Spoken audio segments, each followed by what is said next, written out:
Voici l'utilisation de l'application de plongée. Donc c'est une application qui a été développée au départ pour l'enseignement, mais qui peut évidemment être utilisée lorsque l'on veut faire des prévisions de plongée. Donc l'application permet de remplir ici ces paramètres de ces futures plongées. Par exemple ici, je vais mettre 25 mètres de profondeur sur une durée de 35 minutes. Ici, j'ai mes paramètres de consommation. Je respire 17 litres d'air par minute. J'aurai un bloc de 15 litres et mon bloc sera gonflé à 220 bars. Ce que je peux voir ensuite, c'est ici par rapport à mes deux prévisions, les paliers, s'il y a des paliers, et à combien je dois faire ces paliers. Ces paliers, évidemment, sont calculés par rapport aux tables MN90. Je peux rajouter au niveau de cette plongée, si c'est une plongée au nitrox, si je fais une décompression à l'oxygène pur, je vais pouvoir entrer aussi ces paramètres. Donc nitrox, par exemple, je vais avoir un nitrox de 30%. Ici, l'ordinateur va me calculer la profondeur maxi pour le pourcentage de nitrox. Et les paliers, évidemment, ont changé. Là, je n'ai plus de palier avec cette plongée au nitrox. Ici, nous avons la quantité d'air qui restera dans la bouteille. Et ici, la pression partielle d'oxygène lorsque je vais utiliser la décompression à l'oxygène. Ces paramètres sont inclus pour ces calculs.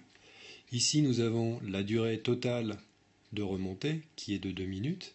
Ici, nous avons la profondeur fictive qui est calculée en fonction des paramètres. Donc là, je vois que j'ai choisi du nitrox. Donc la profondeur réelle au niveau des tables sera calculée sur 22 mètres par rapport aux 25 mètres que j'ai rentrés. La durée totale de ma plongée durera 35 minutes. Voilà les différents paramètres que je peux rentrer. Pour pouvoir rentrer ma deuxième plongée, si je vais directement dessus, il va m'indiquer que toutes les données ne sont pas remplies.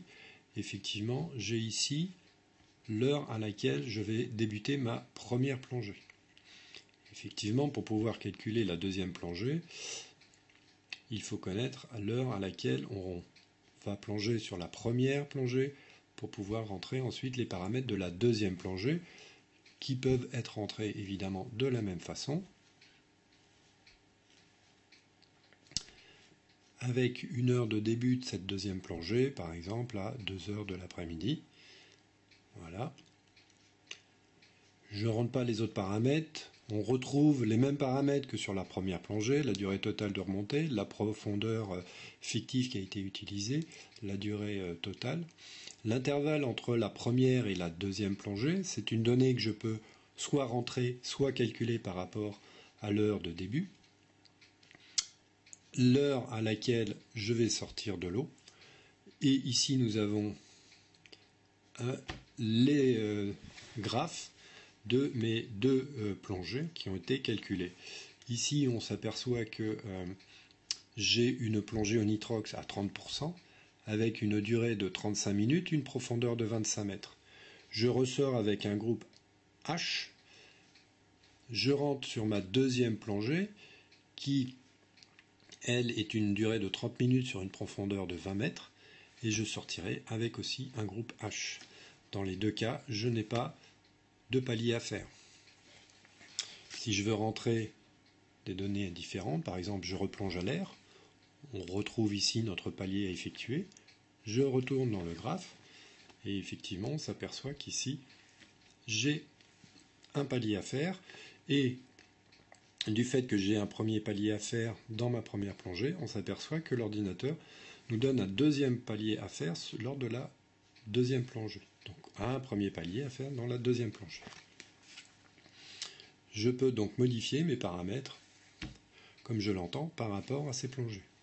Si je fais une plongée un peu plus costaud sur ma première plongée, je peux, et je m'aperçois évidemment que ma bouteille ne sera pas assez gonflée, si je plonge 35 à 35 mètres pendant 35 minutes.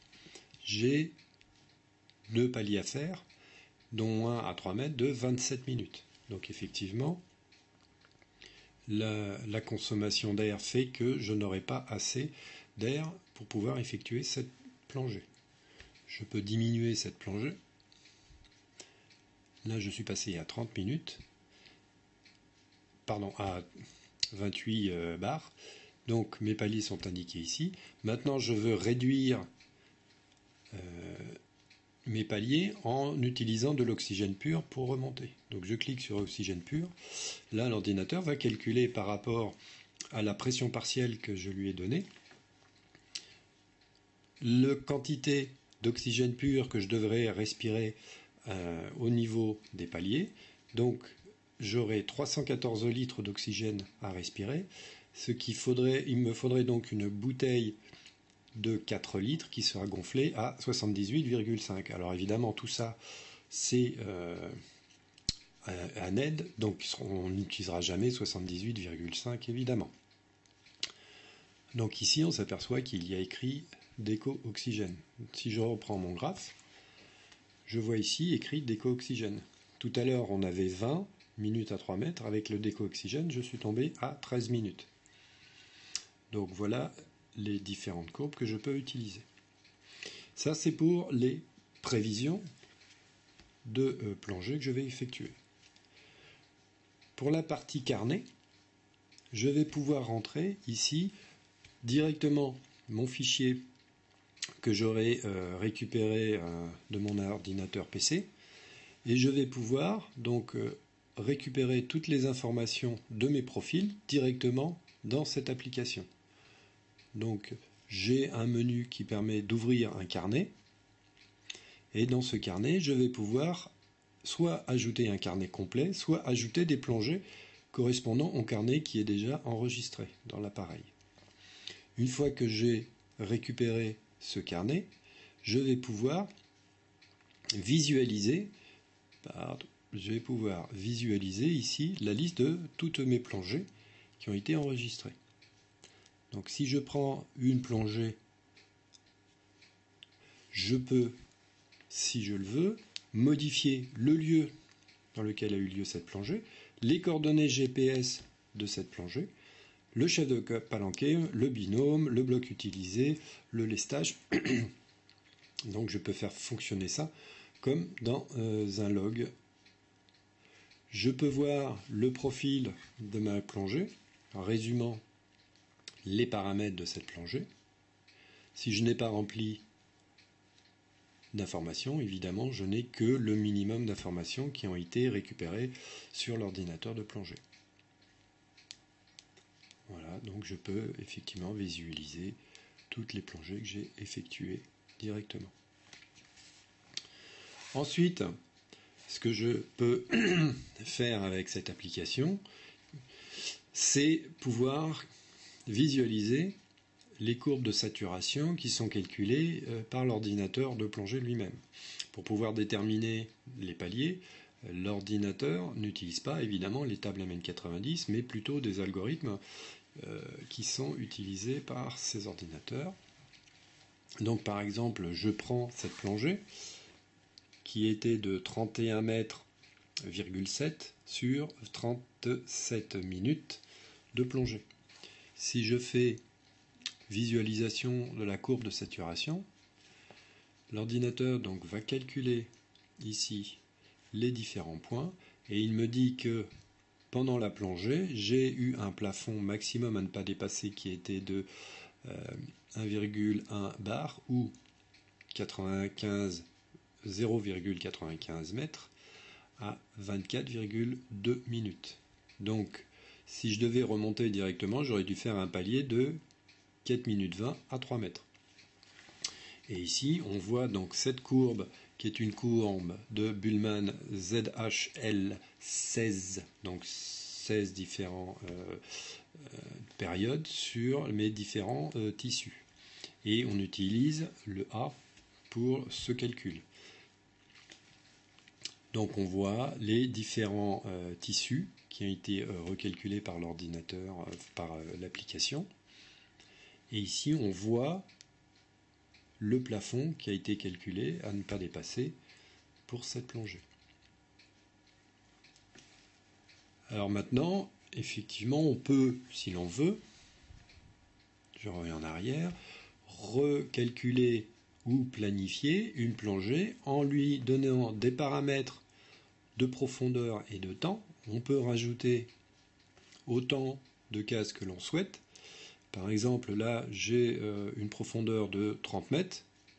Je vais lui mettre un temps de 30 minutes. Ensuite, je suis remonté à 25 mètres pendant 10 minutes. Ensuite, je suis passé à 20 mètres pendant 1 minute. Ensuite, à 15 mètres pendant 2 minutes. Je vais en rajouter encore 10 mètres pendant 3 minutes. Je vais encore en rajouter 5 mètres pendant 5 minutes. Et le dernier, ici, je vais rester en surface au moins 2 heures. Donc ici, j'ai fait une sorte de plongée en cascade. Ici, j'ai, si je le souhaite, rentré ces informations avec un pourcentage de nitrox, si je le souhaite. Et évidemment, je peux aussi rentrer ces paramètres qui sont les paramètres de profondeur en mètres ou en pieds. Je fais mon calcul. Donc là, l'ordinateur, l'application va calculer les différents compartiments des tissus. Il m'indique que j'ai un plafond à 40 minutes qui est de 3,57 m. Et donc pour pouvoir éviter un problème, je dois faire 2 paliers, un à 6 et un à 3 mètres. Donc voilà la courbe de cette plongée si évidemment j'aurais effectué ce type de plongée. Avec ici, on voit bien qu'à un moment, les compartiments des tissus les plus rapides descendent très rapidement, alors que les tissus plus longs ne descendent pas avant que je atteigne la surface. Voilà, donc on part tous les tissus partent d'une pression identique pour arriver tout doucement vers le même type de pression. Donc on revient à la saturation et désaturation. Je peux donc changer aussi les paramètres. Ici on voit qu'il y a indiqué A à côté de Bullman. Je peux changer ceci en allant dans configuration. Et ici j'ai gestion, je reviens. Gestion des courbes Bullman A, B, C. Donc je vais pouvoir changer ici, mettre par exemple C. Je reviens sur ma courbe, ici on voit C. Et donc je vais pouvoir recalculer cette courbe-là avec ces nouveaux paramètres de Bullman type C. Je peux évidemment aussi changer l'échelle de cette courbe en diminuant ici les paramètres, voilà, ou en augmentant. Donc on voit que la courbe peut grandir ou rétrécir. Évidemment, j'ai tous ces paramètres qui sont enregistrés. Ici, j'ai le bouton qui me permet de recalculer le profil que j'ai vu précédemment sur mon profil réel. Donc si je reclique sur calcul profil, il va me recalculer la courbe par rapport au profil réel que l'on a vu tout à l'heure. Ce qui permettra de faire une comparaison entre une plongée que l'on a déterminée et une plongée réelle. Voilà. Donc évidemment, ça c'est pour cette fonction de saturation des différents tissus et plus spécifique pour de la théorie niveau 3, voire enfin plutôt niveau 4 ou au-delà évidemment. donc c'est plus pédagogique. Voilà. Ce que l'on peut dire encore sur cette application, eh bien, c'est tous les différents paramètres. Vous avez évidemment une remise à zéro, vous avez la possibilité de faire des plongées en altitude, donc l'ordinateur, enfin l'application va, en fonction de l'altitude que vous rentrez, va vous refaire le calcul des profondeurs, des paliers, etc., avec l'altitude donnée. Vous pouvez évidemment effacer le profil qui se trouve à l'intérieur, au niveau du carnet, transférer le profil du carnet vers un autre appareil en utilisant le Bluetooth. Vous pouvez aussi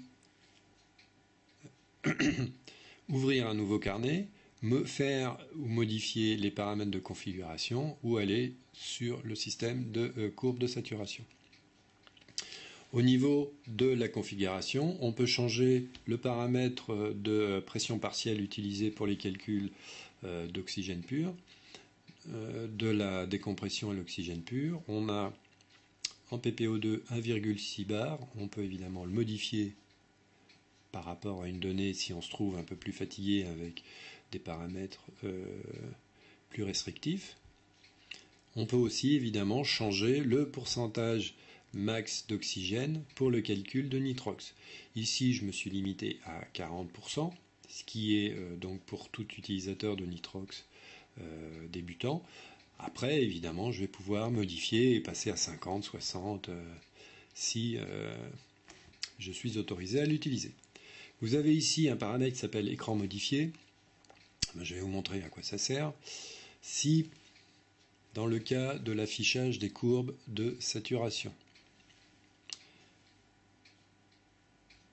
ici, vous allez voir,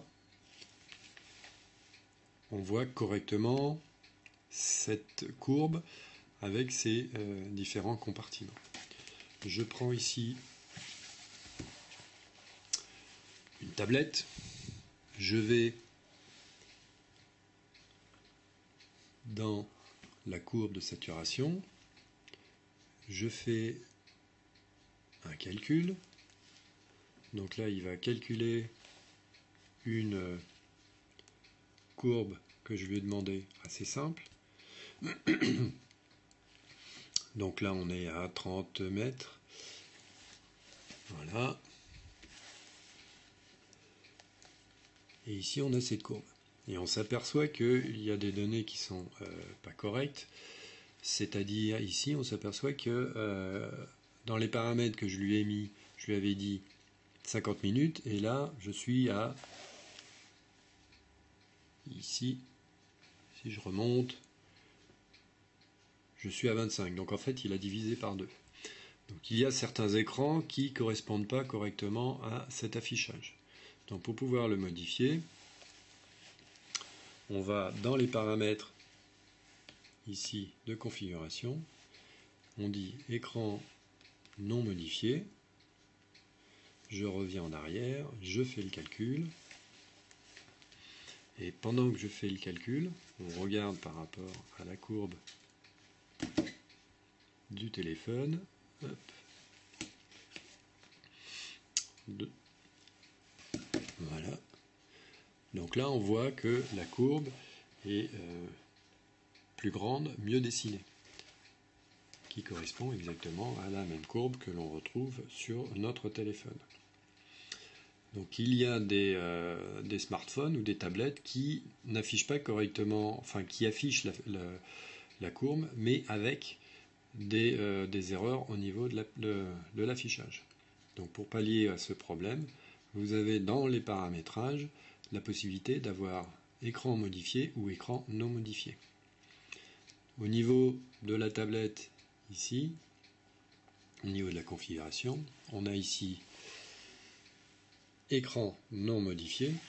Si je vais sur mon téléphone,